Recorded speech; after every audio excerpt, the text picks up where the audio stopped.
so just like that, we win the game. So Wolves 0, Arsenal 2.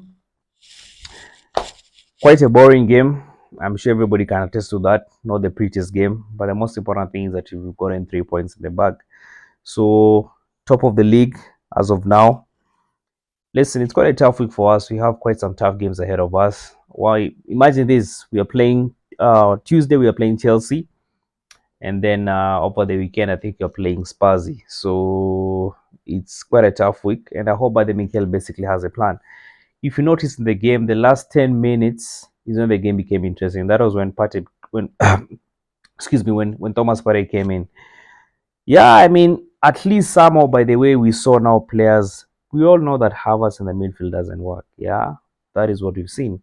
So the fact that he brought off Trossard, took Martinelli on the wing side, then Havertz on the false nine from the midfield, Bukayo Saka on the right wing side, and then the fact that we had Thomas Partey. See, that's the thing. Then this is the thing for the next games. This is not the time to unleash Partey. This is the time to unleash Partey and basically play Partey and Declan Rice in the double pivot. To a point, even if Declan Rice is driving forward, we have Partey by then in the midfield, holding back, and with his ability of defending. To a point, Declan Rice is confident actually going forward. You actually witnessed that in the game.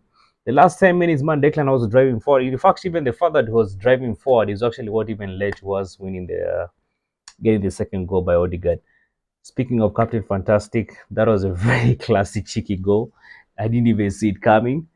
Yeah, so man, the most important thing is we're top of the league right now, and we're basically now putting pressure on Man City, and we need to win the Chelsea game. We win the Chelsea game, we'll now be 4 points.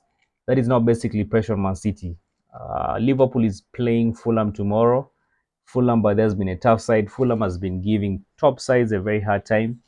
So I don't know how those things are. I don't know how that game is going to go. I don't know how it's going to unfold. But listen, the most important thing is that we've finished our dinner. Didn't win it pretty, but we've won it. Yeah, so I still believe.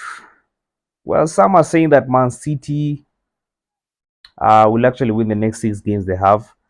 But we just witnessed Man City play against Chelsea. They don't really look that good, to be honest. By the way, they don't really look that good. If you saw the Man City last season vis-a-vis the Man City this season, they look tired.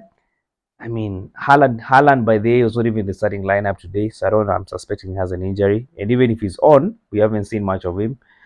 So I believe City, because they have Brighton next and they have Tottenham as well. No, they have Brighton and they have Tottenham Forest. So I believe City might draw points, but it's really unfortunate that we've been caught up in this predicament whereby we now have to rely on Man City to lose the game. But anyway, the most important thing is we just basically need to do what we need to do. Win the next 5 games. I don't want to be carried away.